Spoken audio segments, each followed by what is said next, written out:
Hello and welcome to the second episode of the Gymnastics Network show. Today is a post-game show covering the weekend of January 23rd. The two meets that we're going to be covering today were Illinois versus OSU and OU versus Air Force. Unfortunately, the meet between Michigan and Nebraska was canceled, so tomorrow we're going to have Paul JUDA on to talk some more about that. So just jumping right into it here, Ohio State versus Illinois. This took place January 23rd at 2 p.m. It was a very close meet. Could have gone either way. Each event, it was swinging back and forth. So I'm going to have Cannon take over here, and we're just going to go through each one of the events here. So let me pull up rotation 1. All right, starting off with rotation 1, we have Illinois on floor and Ohio on pommel horse.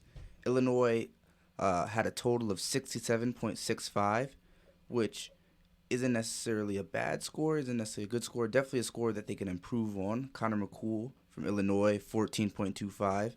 Leo Valentin with 13.75. But let's talk about Ohio State pommel horse, man, 66.65. Good stuff.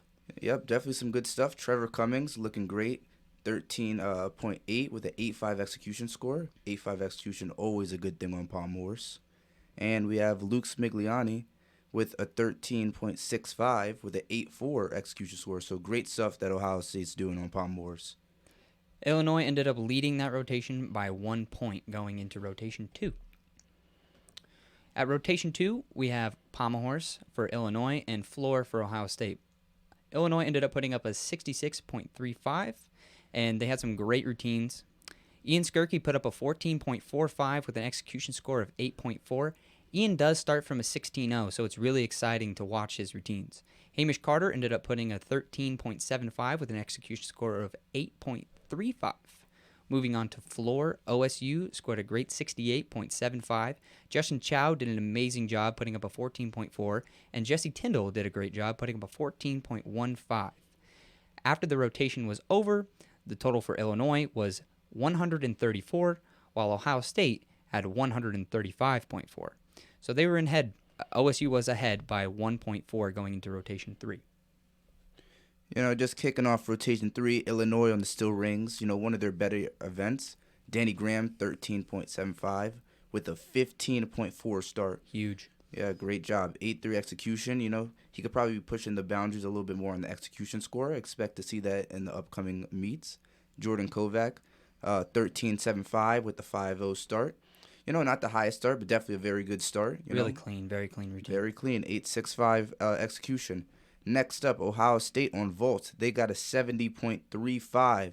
Very nice vault score. That's definitely what you're going to be looking out for a team total on vault. Anything above 70s. Sean Naybarger with a 14.4. Kazuki Hayashi with a 14.2. But he started at a 14.8, and it's a 9.4 execution score. So that is a very high score for that start value. In summary, Illinois ended with a 201.95. And Ohio was at a 205.75. So Ohio at this point was leading by 3.8 points. Going into rotation 4, we had Illinois on vault and Ohio State on still rings. Illinois and OSU put down amazing vault scores this weekend. From Illinois, we have Evan. He put up a 14.75, starting from a 5.2. Amazing vault. Execution at a 9.955. Great vault. Amazing. Also, we had Hamish Carter. He starts a little bit lower at a 14.8, but he had an amazing execution score of 9.54. So, looking at that, it's a very, very, very, very good routine to be able to score that high while only starting from a 14.8. Really great stuff. Ohio State on still rings put up a 66. Donovan Hewitt with a 13.4, and he does start from a 15.3. His execution is about an 8.1, so he could definitely get a little bit cleaner on rings, and you're going to see him start to really shoot up there in some scores. Angel Leon put up a 13.7. He starts from a 14.9 and had an execution score of 8.9. Really great stuff coming from Angel. In summary, Illinois finished the rotation at a 272.95, while OSU finished the rotation at a 271.75. Illinois was leading by 1.2 going into rotation 5. This is the first time Illinois started leading the meet, which is really good. Going into rotation 5, Illinois on the parallel bars, they put up a 64.95. Definitely something to improve on. But luckily for them, Ohio State had put up a 62.9 on high bar, which isn't necessarily the best score, but we're going to get into it. Illinois on P-bars, Clay Stevens got a 13.3 from a 15-0 start. So overall, a pretty clean routine for Clay. And teammate Hamish Carter, 1/10 higher at a 13.4 from a 15.3 execution. So you could see where the execution score is taken into account to get the overall score on high bar. The bright spots on the Ohio State lineup, Jesse Tyndall, 13.65 with a 15.3 start. Very nice routine. High 13s on high bar is definitely a good score. Donovan Hewitt, the sophomore, 12.5 with a 14.5 start. So 8.0 execution score. Not a bad routine from them. Illinois now is leading by 3.25 points going into the last rotation. For rotation 6, we had Illinois on high bar. They ended up scoring a 64.65, and OSU on P bars, and they scored a 61.6. Illinois on high bar had Hamish Carter go. Like we had talked about last week, Hamish really picked up from where he left off last weekend, putting up a 13.45. He starts from a 5.2 and had an execution of about 8.25. Really great stuff coming out from Hamish. Next up, we have Jordan Kobeck. He scored a 13.3, starting from a 3.9, and had an execution score of 9.3. Again, have you ever heard of anybody getting a 9.3 execution score on high bar? That's insane, but sometimes the lower starts are definitely worth it, and you could see it paid off for Illinois right here. 13.3 is a good score on high bar. We've seen Illinois do that in the past as well. On floor, actually, they were having guys dismount with back layouts a couple of seasons ago. It was really interesting to watch that. Sometimes all you got to do is just mess around with the rules, and you can get some good starts. Yeah. So next up, we have OSU on P-bars. They scored a 61.6. Andrew Brower actually ended up scoring a 12.9. But for everybody else, it was a rough P-bar rotation. So we end the meet here at a total of 402.55 for Illinois, while Ohio State scored a 396.25. Definitely something that Ohio State can build on. I think me and Isaac can agree that Ohio State might have fell apart on the last two rotations for them, and it's kind of uncharacteristic for them knowing that P-bars and high bar are some of their better scoring events. They're pretty good team, but P-bars and high bar are definitely some good events for them. Expect for them to, shoot up this next weekend or their next competition. Yeah. So now we're going to move into the meet of Air Force at Oklahoma. A really great meet. The OU guys were really putting it down this weekend. They're still ranked number 1 on everything but high bar, like we had talked about last week. The first meet, they ended up putting up a 414.45. But this meet, they were just about a point lower at a 413.75. So just a loss of a point. And they ended up having a 2-point increase on vault, but a 2.3-point decrease on floor. So they also fell behind a little bit on pommel horse from what they did last week. But in terms of everything else, they killed it. And they put up a 73.2 on vault, which has not been done by OU since 2017. So absolutely crushing it. Yeah, there's some vaulters. There's some vaulters over there. But, looking up at Air Force, they're now rank 11. They dropped down from rank 4 from last week. Don't necessarily look too much into that. But floor, vault, and high bar, they were great. They hit marks from last week's and did a little bit better on high bar this weekend. Pommel horse are down 1.85 points. Rings, they're down 1.9 points. And P-bars are down 6.45 points. And to be honest, they had a really rough P-bars rotation this meet. Yeah, they definitely did. I mean, as you can see on the graph here, this is Air Force's first meet versus their second meet. And unfortunately, they definitely didn't do as well as their first meet, but they did have some improvements on vault. So that's, something to leave with your head held high. Moving forward, we're going to cover each one of the events for the teams now. Kenan, why don't you take the floor? All right, floor. Oklahoma scored a 69.1. Morgan Seiler put up a 14.3 with a 15-5 start. 8.8 execution on the floor. Definitely looking for that. Very good score. Gage Dyer, the man, 14.75 with a 16-1 start.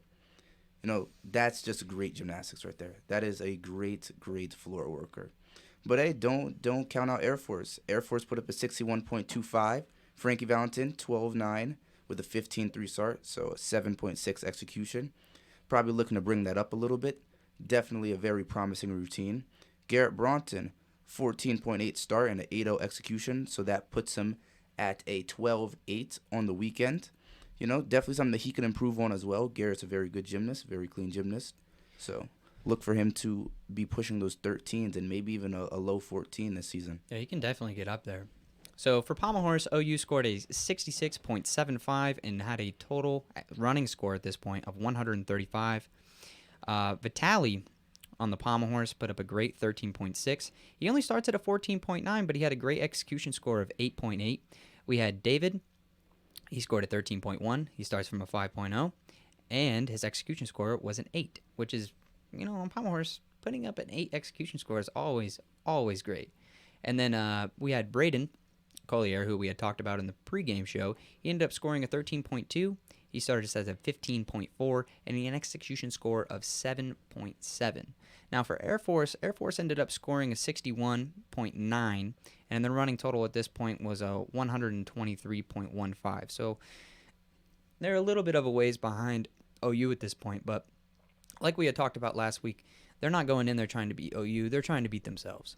So Noah Everett from Air Force ended up putting up a 12.65. He starts from a 14.7 and had a good execution score of 7.9. We had Ethan Vassal, who started from a 12.65, who starts at a 14.6 and had an execution score of about 8.0. All right, moving on into the third rotation.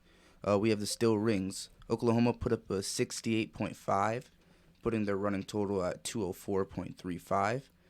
Matt Wensky, 13.9 with a 15.2 start. Very clean, very good gymnastics. Then we have Spencer Goodell, 13.65 with a 14.9 start. Some good routines for Oklahoma. As for the Falcons, their running total is now at 184.35 after putting up a 61.2 on the Steel Rings. Ethan Shadden put up a 13.3 with a 15.2 start, so an 8.1 execution. Not a bad routine, very good, very high start. Oliver Zavel, the freshman, put up a 12.75 with a 14.2 start.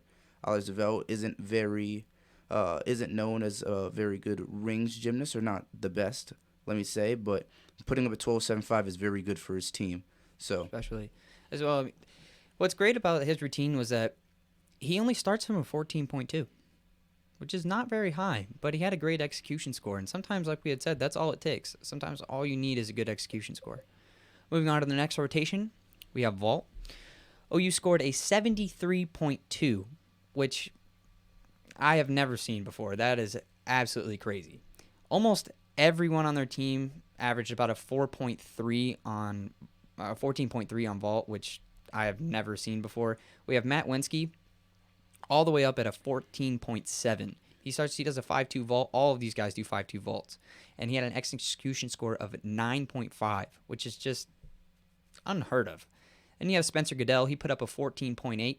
He also starts at a 5.2, and his execution score was even higher at a 9.6. That's insane. That's right? insane. That's crazy. I've never seen that. So next up, we have Mason Menser. He put up a 14.6. Unbelievable. Gage Dyer put up a 14.6. And then Josh Corona, he ended up putting up a 14.5. So almost every single one of these guys either took a one step, 10th step on their dismount, on their vault, or they landed on a line and stuck it. So that's just unheard of. You just don't do that. I told you guys in the last show, OU some vaulters. Look out for them. Yeah, they are some vaulters. Moving on to Air Force. Air Force scored a 67.9 on vault. Garrett Brenton ended up scoring a 14.1, but he only starts at a 4.8, which is great. That's amazing. He had a 9.3 execution score. So he put down a good vault this weekend. And you had Frankie Valentin. He He scored a 13.6. He also starts at a 4.8 and an 8.9 execution score, which is very good as well. Yep, moving into the fifth rotation, parallel bars, Oklahoma scored a 69.05, putting their running total at a 346.6. David Sandro put up a 14.2 with a 15.4 start. So very, very clean routines from Oklahoma with an 8.8 execution. Very, very clean for P-bars. Cesar Garcia, 13.95 with the 15.0 start. 8.95 execution. Mark Williams is doing something in that gym. They're doing something. They must have something in the food. I don't know what it is, man. They're extremely clean this meet. Extremely clean. Air Force put up a 60.55, putting their running total at a 312.8. So, they're a little bit farther behind.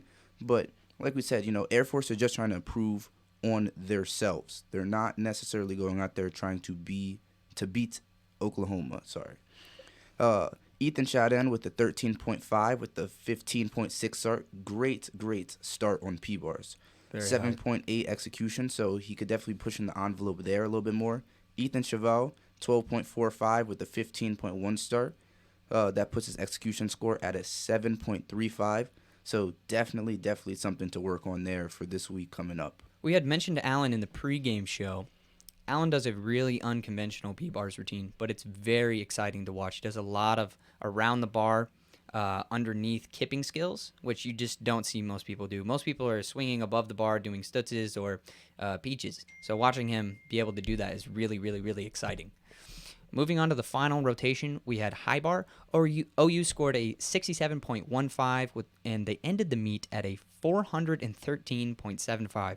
So these guys are absolutely crushing it. They're still ranked number 1, and so far we haven't seen anyone be able to touch them. Maybe when Stanford starts competing, we can see somebody, get in that upper echelon of breaking a 410, but as of right now, OU are the kings. We had Vitali. He ended up putting up a 13.65, and he only starts from a 14.9. So an execution score of, like we said, these execution scores are crazy. An execution score of 8.75 on high bar. I mean, you hardly ever see that. It's like unbelievable. It's like a joke, man. It really is. It's like these guys are out of this world. You have David, who started at a 15.2, and he scored a 13.65. So an execution score of 8.45. I mean, a little bit more down to earth, but still, even at that point, it's ridiculous. Finally, we have Air Force. They finished out the rotation at a 61.60 for a total of 374.4. So we had Garrett Brenton, who we had talked about last week, great high bar guy, puts up a 13.2. He starts from a 15.7, so amazingly high start value, but he had an execution score of 7.5. So you can definitely see some improvements from him coming in these next couple of weeks. He had this highest start of the whole meet. 15.7 on high bar is no joke. Yep. You don't even see that on most other events, let alone high bar, which is usually one of the lowest scoring events. He's doing everything. He's doing Casinas, he's doing Coleman's, he's doing Tkachev's, Quast, Robocos, the high flying dismount. Everything that you want to see in gymnastics is what Garrett Brenton is doing. That's right. Last week, he ended up doing a laid out double-double. Remember that off a high bar? And he boned it, stuck it cold. So it's just crazy to watch him do gymnastics. Then we had Alan Chadon. He ended up scoring a 12.5, and he starts at a 15.0. His execution score was about 7.5, which is right around the same level as Garrett. It was really interesting to watch these meets over the weekend, and for this show, we kind of want to keep it in a little bit quicker of a format so that we can just do an overview of all the meets, run them down, explain some of the best routines.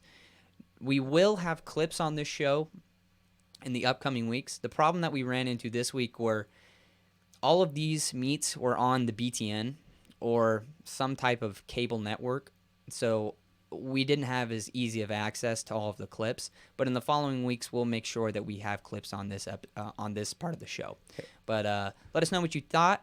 Let us know. Please like, comment, and subscribe to the channel. Like we said, tomorrow we're going to have Paul JUDA on for an interview. And then also later this week, we're doing individual meet preparations. So instead of having one large pregame show, we're actually going to have multiple. So for each individual meet, so like for the Penn State meet this weekend, we're going to have just one Penn State episode, and that's going to go over everything you need to know and everyone to know for that specific meet. Cannon, do you have anything in closing? No, gymnasts that are competing, if you guys can help out and send a couple clips, if you guys know the meets are on the Big Ten Network or on the cable, and I know that you guys can contact your coaches for the meets, just hit us up if you guys want something featured on the show or something like that. Other than that, let's go. Let's see what happens this next week. Yeah, we're excited to watch you guys, and keep up the hard work, and we'll see you tomorrow with Ball Judah. Bye-bye. See ya.